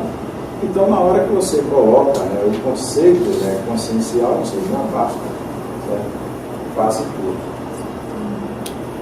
Então, a consciência, certo, é a essência do ser, o ego, o self, o espírito, a alma, que muita gente aí conhece. E para a gente, a essência da consciência é aquela aula menor. Então, dentro da questão aqui da própria projeção consciente, certo? Então, a consciência vai estar aqui, certo? A consciência não está no corpo físico, não está no corpo energético, não está no corpo emocional. A essência dela está diretamente lá, certo? Conectada com a parte racional. Aqui está a aula memória aqui dentro, aqui a estrutura interconsciencial. A aula memória, os nossos talentos, as nossas experiências, os nossos traumas, os nossos valores, os nossos princípios. Então, na hora que a gente está trabalhando com esses aspectos daqui, isso é que dá o relacionamento social. Então, a pessoa ela precisa de ter consciência, certo? Aqui, muitas vezes, é trazido como consciência moral. Isso aí já tem uma conotação mais religiosa, mas no fundo é. Certo? Então, aqui vai determinar o comportamento social. Aqui, muitos traumas que as consciências têm, ela pode muito bem trazer, certo? Travas psíquicas e travas, até problemas orgânicos. Experiências é o que a gente guarda. Então, por que é que a pessoa chega e ela vai perdendo o medo de falar em público, se ela vai experimentando falar em público? Então, ela vai adquirindo o quê? Confiança. Ela vai adquirindo segurança. E isso aqui você vai diminuindo os seus medos. Então, não tem como. Uma pessoa que tem medo tem que fazer uma programação e ela experimentar tudo. Então, é por isso que para falar em público, certo? Então, existe a exposição gradativa, existe o suporte psicológico, o suporte emocional, desbloqueios emocionais até a pessoa falar em público. Então, teve agora, aí apareceu até no Fantástico, pessoas que tinham medo de falar em público, o último teste dela era apresentar um cantor famoso num show para mais de 10 mil pessoas. Então a pessoa não falava para um, falava ali para 10, 15, 20, 30 mil. Mas ela não começou falando assim, você chega e dá um empurrão, né? Terapia de choque, não tem um filme que é terapia de choque. Dá um empurrão lá para a pessoa estar falando, não, você vai trabalhando gradativamente. Aí a pessoa diz, não, teoricamente eu sei disso, mas a minha emoção, não tem jeito. Você tem que ter um aspecto da racionalidade, do discernimento, e o aspecto que você tem que enfrentar aquilo para você superar. Aí você vai vendo que aquele bicho que você pinta não é tão feio assim. Certo? Aí você vai adquirindo experiência. Então, medo é muitas vezes por trauma ou por falta de experiência. E aqueles talentos precoces? Certo? Provavelmente está aqui dentro da própria memória. E tanto a pessoa chegar e ter feito aquilo dali, certo? Ela vem numa vida que ela pode muito bem ter algum estímulo precoce que aquilo se manifesta. Então, tem pessoas aí que a gente olha assim. Eu vi um pequenininho com uma espada. Eu não imagino, isso aqui mexeu com isso há muito tempo. Não é possível a pessoa dominar com a claridade aquilo. Então aí você tem compositor, você tem dançarino, você tem o jogador de futebol. A pessoa domina aquilo, uma bola, certo? Bem pequenininha. Então essas precocidades, certo? São esses talentos bem agora. Agora, existem muitos talentos bloqueados. Certo? Então, na hora que a gente observa, né, que muita coisa de trauma vai bloqueando a pessoa, daqui a pouco bloqueia a vida dela toda. Então, muitos talentos estão bloqueados por traumas, crenças que a pessoa coloca na cabeça, não é crença religiosa. Ela se acha incompetente. Então, ela criou uma crença de que ela é incompetente. Alguma coisa levou ela a interpretar alguma experiência, aquilo dali, ela aceitar aquilo como realidade. Então, qual é o aspecto terapêutico? Quebrar essa crença da pessoa, mas a pessoa precisa experimentar alguma competência para ela ver que ela não é incompetente. E a gente sai buscando. Certo? Então não adianta a gente dar conselho, tem que buscar na pessoa. A pessoa nega, mas você tem que ir ali atrás, não tem achar. Se não achar, aí que fica difícil, né, para você poder ajudar. Agora, um aspecto todo de um conjunto, né, de disciplinas para fazer isso, certo? Que é essa ação integrativa, isso aqui a gente vai falar de uma coisa importante. Na hora que a gente falar da terapêutica que envolve tudo isso, tem muitas áreas e uma pessoa só não tem esse talento, esse domínio todo. Então é por isso que a gente precisa integrar, certo? Diversas técnicas para poder ajudar. Então, em uma situação, uma técnica prevalece do que outra, o contexto. Existem situações que você tem que lançar mão de 4, 5 métodos que pessoas diferentes, com experiências diferentes, aplicando terapias diferentes, vai poder ajudar. Certo? Então aí você vai integrando o aspecto terapêutico. Então, dentro da fisiologia consciencial, certo? A gente vai ter a base. Existem muito mais coisas, tá certo? A gente está trazendo isso aqui que são os mais comuns. Então, muitos traumas estão gravados na aula memória, as experiências estão gravadas aqui. Aí, pessoal, e as inexperiências estão gravadas? Não, porque se não existe a experiência, não existe gravação daquilo que não tem. Tá certo? Aí, será que eu vou gravar a minha experiência? Eu nunca estudei chinês, certo? Então está gravado lá dentro? Não está gravado nada, está em branco. Não é por isso. Eu sou incompetente naquilo, então se eu começar, vai começar um símbolozinho. Então, se eu tiver 10 vidas experimentando, vivenciando, aí sim, vai aparecer. Agora existem muitos, já falamos dos talentos que são bloqueados. Então, as doenças psicossomáticas, muitas vezes, não é um processo que começa na emoção, começa numa crença. Muitas vezes precisa estudar caso a caso. Tem muitas doenças que começam aqui mesmo, tem muitos traumas que começam aqui. A pessoa chega e desenvolveu lá uma doença, e foi uma doença física, certo? Então ela teve ali alguma coisa que foi desencadeada por um processo físico. Então, um desastre natural que aconteceu. Ela experimentou aquilo dali, então isso aqui trouxe um processo emocional, até a dor no próprio corpo é gravada. Existe memória da dor. Então, o pessoal que trabalha com anestesia, estão aí preocupados com a cirurgia cardíaca, que aquilo é uma dor danada. Então, enquanto o cara, o efeito anestésico não passa total, ele fica com a memória da dor quando ele estava despertando. Então, ele quer porque quer analgésico, ele não está precisando. Eu fui falar agora com os anestesistas, e eles estão trazendo essa hipótese, que é da questão da memória da dor que fica quando a pessoa ainda está voltando, está doendo pra caramba, e ela grava aquilo dali e ela não fala isso. Então tem que despertar demais a pessoa para depois aquilo ir aliviando. Eu assisti um caso desse, parecido. Vocês chegaram a estudar depressão nesse caso ou não? Depressão? A gente dessa física, né? Não, existem algumas coisas, porque o que é bacana da gente ter projeção e assistir gente fora do corpo é observar justamente algumas coisas que não são físicas. A maior parte da depressão é física, certo? É um processo bioquímico e principalmente um componente intestinal muito grande. Certo? 90% da serotonina é produzida no intestino, certo? 10% é na cabeça. Se você precisa de serotonina, tem que conservar lá no intestino. Agora, tem conscientes que nós tratamos, conscientes são espíritos, que já morreram, com depressão. Então, se ela não tem corpo físico, se ela não tem o corpo energético, só tem o corpo emocional e o corpo racional. Quando a gente morre, a gente perde esse e esse. Então, se uma depressão continua aqui no espírito ou na consciência, se ela não tem o corpo físico, então o processo não é bioquímico. Então, existe um componente aqui, realmente, sim.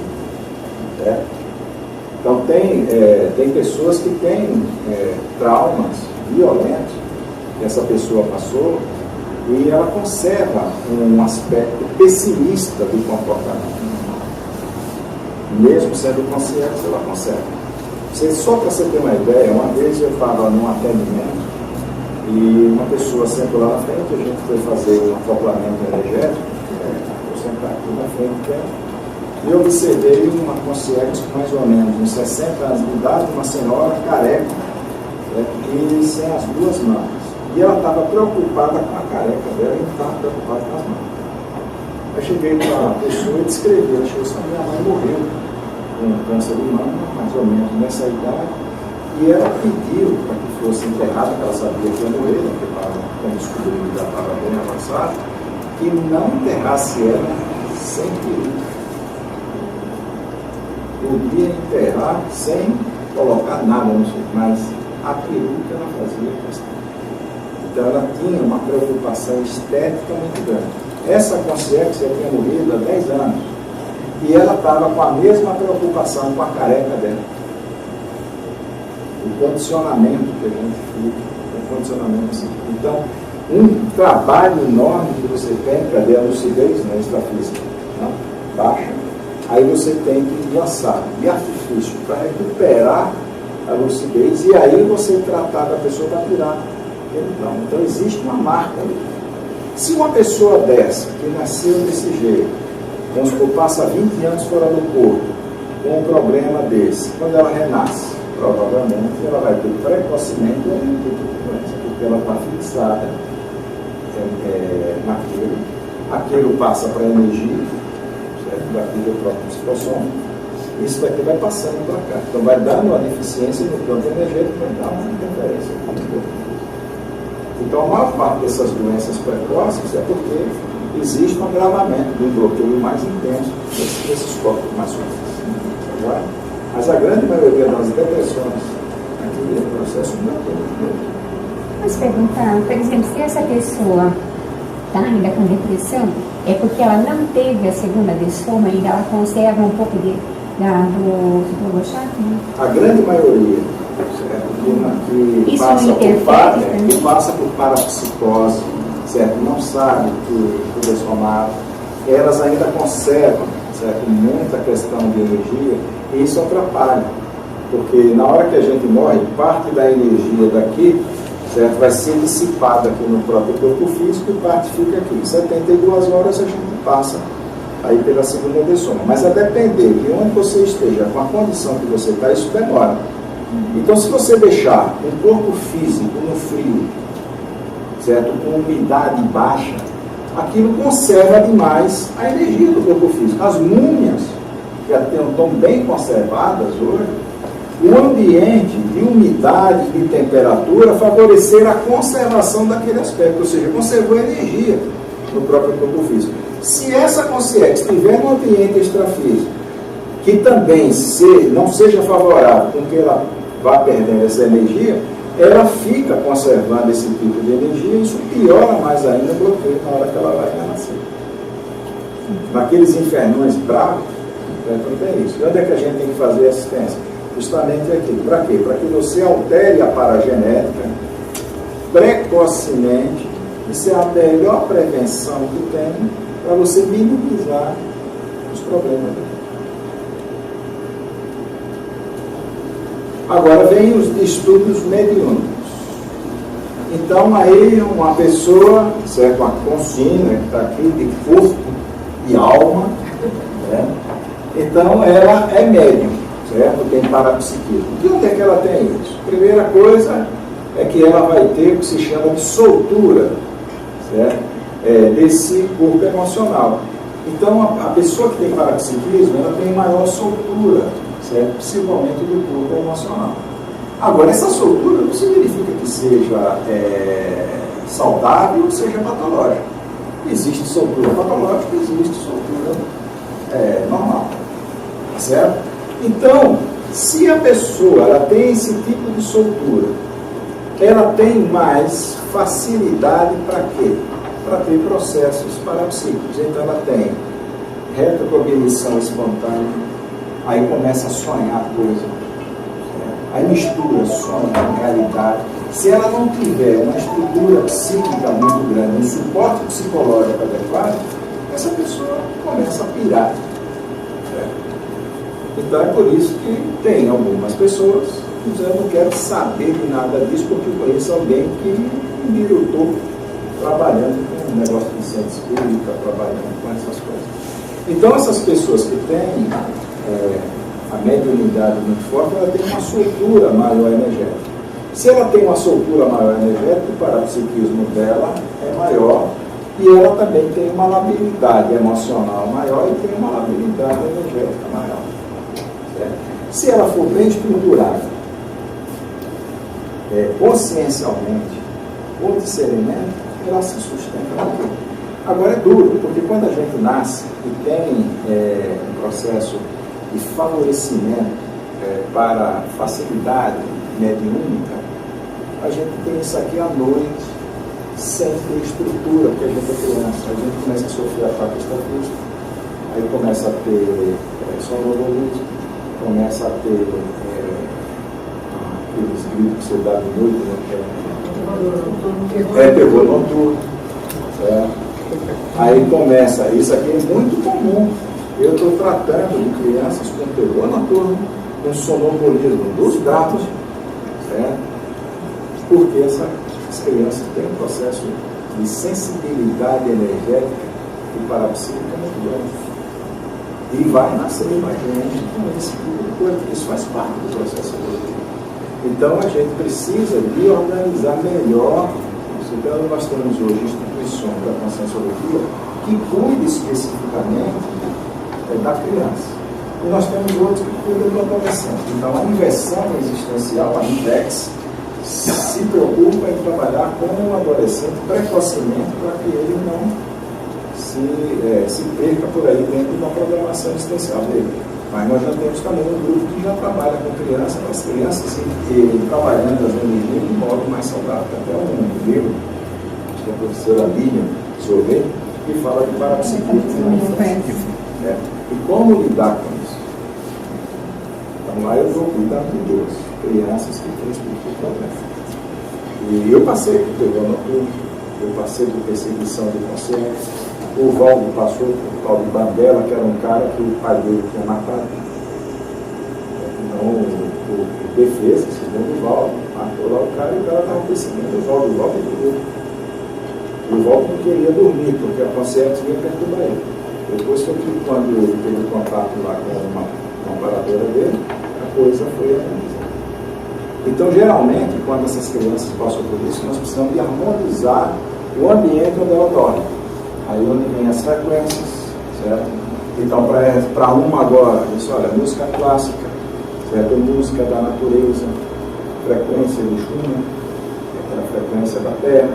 Então, tudo isso acalma o ambiente. Gente, ambiente calmo, ninguém que gosta de coque e pauleira suporta. Muito menos a pessoa que quer escutar minha pocotó. Né? Eu não aguento. Só tem gente que quer ir para o inferno porque não aguenta o marasmo, prisão. Então, ambiente calmo demais, certo? Favorece muito o equilíbrio energético.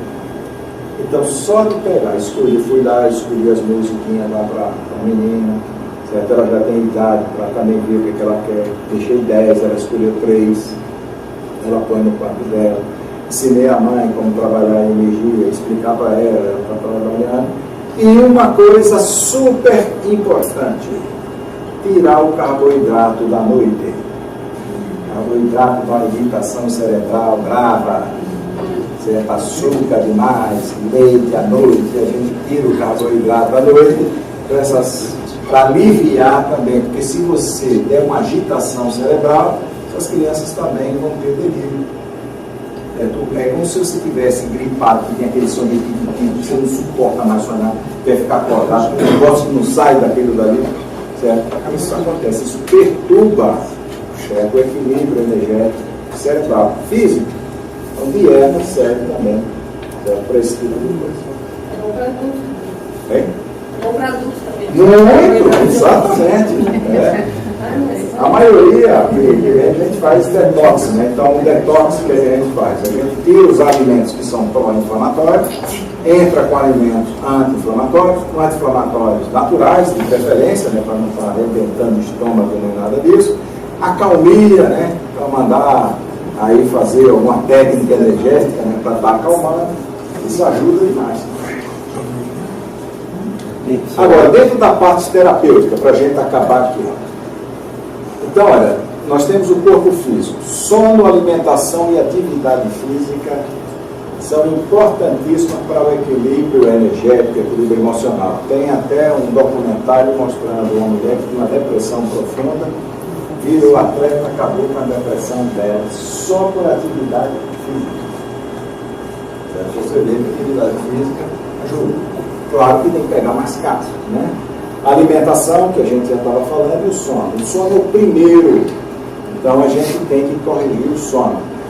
Então, eu tenho uma amiga minha, que ela fez curso, junto comigo, curso de hipnose, e ela estava com um problema seríssimo de vitamina, tendo desmaio, não sei o quê. Eu cheguei e falei, o marido é médico e tal, aí foi virar ela na cardiologia, eu acho que não vai dar nada, não deu, fez tipo de teste, fez não sei o quê e tal. Aí eu passei umas vitaminas lá para ela. Ela me deu umas dicas, então eu passei. E comecei a me comunicar mais com ela. Agora, recentemente, eu recebi uma mensagem dela às 1h30 da manhã. Eu respondi as duas, quer dizer, 2 insônios. No outro dia, ela me respondeu às 6h30. Então, quantas horas essa menina dormiu nesse dia? 4 horas e meia. Aí eu cheguei e disse, você está dormindo quantas horas por dia? Eu estou dormindo 5 horas e meia.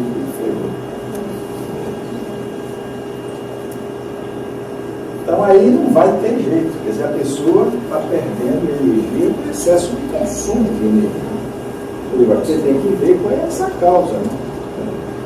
Então, no meu caso, eu antes dormia 3h30, quando estava 7h30 da manhã.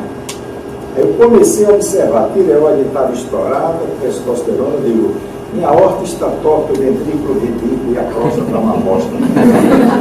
Estou acabado. Aí fui fazer uma reorganização hormonal e consegui. Então, estou dormindo 00:30.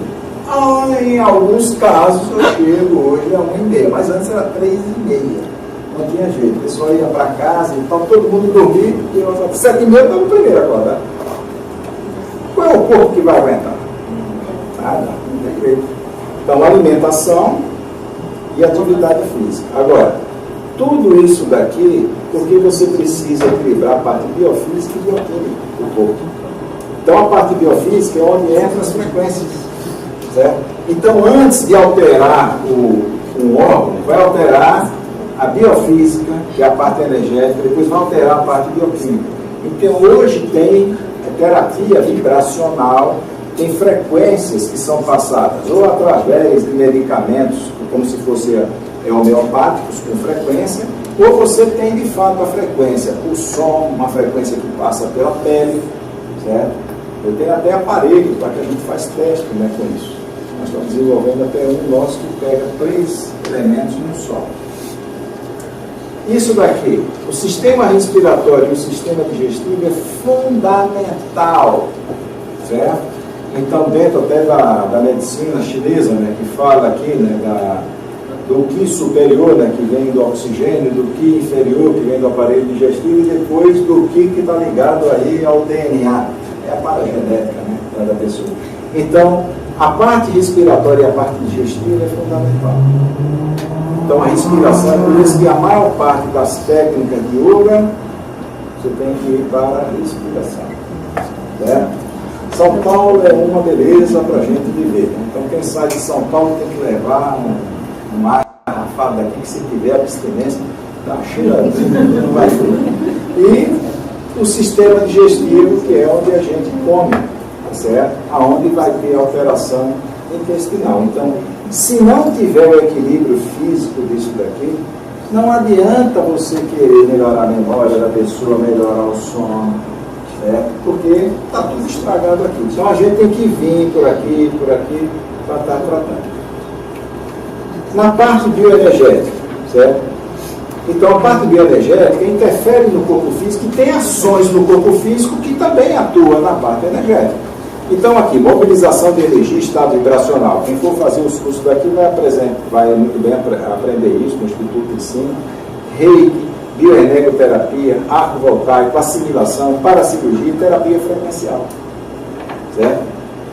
Ela equilibra demais o sistema energético. Mas também a acupuntura, você estimula aqui e vem também para o corpo energético do yin, toque terapia, microfisioterapia, barra de axi, crânio, sacral, e tem uma série.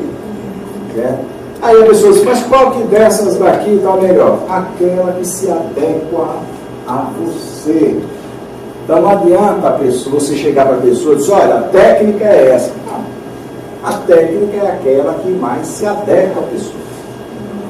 Aí tem muita gente que detesta a acupuntura, detesta a furadinha. Sabe? Alguém que foi o cara que não soube furar, você não quer saber. Detesta, não quer ir, tem medo de agulhas. Não vai não doer, vai tomar apertada, eu não gosto de aperto, certo? Aí a gente vai prescrevendo outras coisas. A microfisioterapia, a gente faz pesquisa lá na escola, dentro de um desenvolvimento parapsíquico, é a técnica que as pessoas mais adoram, a técnica da microfisioterapia. Agora, o que é que ela traz? Apesar de estar trabalhando no processo energético, ela simplesmente deixa aflorar bloqueios emocionais, e muitas vezes a pessoa está travando tudo pela emoção. Na hora que você faz uns toques na pessoa, aquilo ali também é como se você estivesse drenando uma ferida. Certo? Barra de axis também faz isso. Como consiste? Essa aqui são toques, né, em algumas partes do corpo. A barra de axis trabalha, são 32 pontos, né, na cabeça. Então tem os pontos certinhos e ainda também tem uma sequência como se fosse mantra, né, associado. Certo? Mas tudo foi falando, tudo. Essa aqui sabe como é que é, essa aqui aplica. A barra de axis, ela atua diretamente em pontos específicos no crânio. E aí você chama os pontos 3 vezes, faz uma carga elétrica no corpo e ela faz uma liberação dessas crenças relacionadas a esses pontos. Então são diversos pontos, né? Criatividade, controle, dinheiro, sexualidade, cura, corpo. São vários pontos que você vai acionando. Nós fizemos um teste, levamos para lá, fizemos uma bioeletrografia antes da pessoa e dela. E depois, a pessoa, nós temos lá uma avaliação do sistema nervoso autônomo. A pessoa tinha mais ou menos 6, né, negocinhos desequilibrados, depois passou para 0. Por 1 hora, né, de terapia. E a pessoa esteve, pelo menos dentro do relato subjetivo dela, estava ótima. Eu fiz foi aqui com um toque terapêutico, né, ayurvédico, né, também um resultado fabuloso disso. Agora, vai depender do que você precisa. Certo? Então é por isso que essas terapias ordenadas, você faz uma programação que é adequada. Primeiro, prefiro aquela personalidade e do caso da própria pessoa. Então tem muitas coisas, tem muita técnica, a pessoa precisa de destravar o processo emocional. Então você vai ver que é melhor para ela. Nenhuma possibilidade. E hoje a neuropsiquiatria está trazendo essa possibilidade do corpo, que por muito tempo foi esquecida, né? Com o ponto do corpo como esse portal para você conseguir desenvolver o teu inconsciente, então o teu sistema mesmo. Então hoje a pesquisa acompanhando, né? Para poder entender como esse processo ocorre. Agora, dentro do se trabalhar com o processo emocional, certo? As técnicas. Primeiro é acolhimento. Certo? Então tem muita situação que você vai trabalhar para o emocional da pessoa, você tem que acolher primeiro. Então isso aqui é o ombro amigo, né? Mas com traço assim, não dá para nem abraçar ele mesmo. Assimilação profunda, né? Você chega até no psicossocial, por isso que tem muita gente na dinâmica, ela descreve processos emocionais que ela sentiu, que está relacionado ou com a consciência, ou mesmo com outra consciência que está sendo assistida. Beneps, que é uma técnica energética que se aplica depois, lá nos cursos vocês vão aprender para a cirurgia. Enfrentamento de medos, técnica, né, para enfrentamento de medos, aqui trabalha demais, né, com a questão emocional, desrepressão e a questão afetiva. Isso aqui tem diversas técnicas. Aí qual é a melhor? Aqui até para a pessoa. Qual é a melhor psicoterapia? Tem gente que adora, certo? Só quer fazer psicanálise, qual é o problema? Vai lá. E o perfil dela, tem um outro, só gosta da terapia cognitiva comportamental.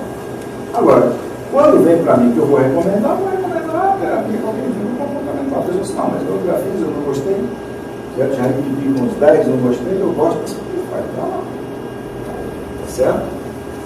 Então, dentro também do processo emocional, você pode trabalhar no físico e desbloquear o processo emocional, trabalhar no energético e desbloquear o físico e o emocional. Então, tudo está integrado. E aqui é da parte do mais racional. Senso crítico, evidenciação, fundamentação, ressignificações, autocrítica, terapia. O que é isso daqui? Na hora que eu passo por um trauma, o que é que eu vou gravar aqui? O que é que vai ficar na minha memória? A experiência. Eu passei por uma experiência, ela é minha irmã gêmea, passou pela mesma experiência.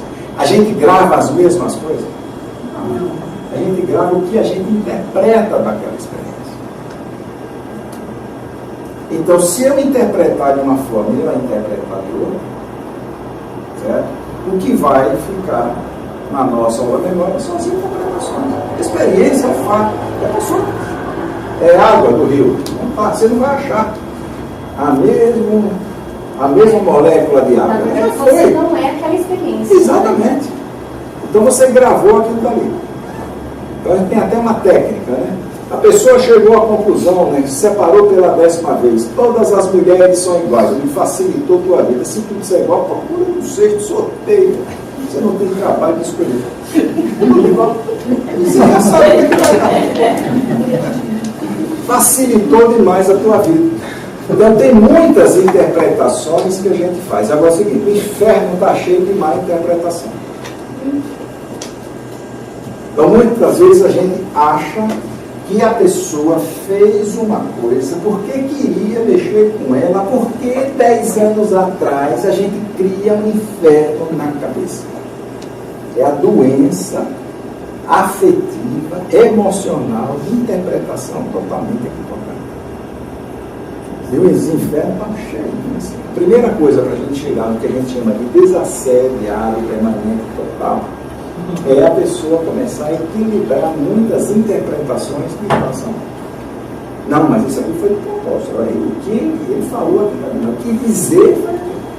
Então, se uma pessoa que gosta de você falar uma coisa, que vai até desagradar, mas foi um que você não gosta, aquilo tem peso diferente.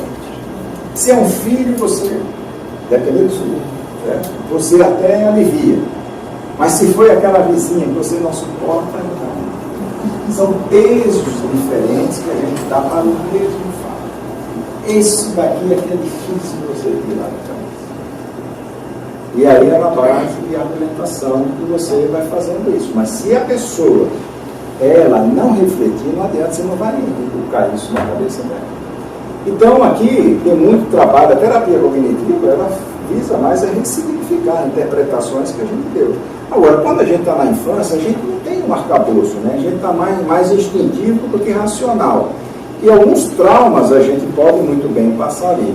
Então, se uma criança perdeu o pai num acidente, certo? Aos 3 anos de idade, ela não sabe que foi um acidente, foi uma fatalidade. Ela interpreta aquilo muitas vezes como abandono, porque é o sentimento que ela grava.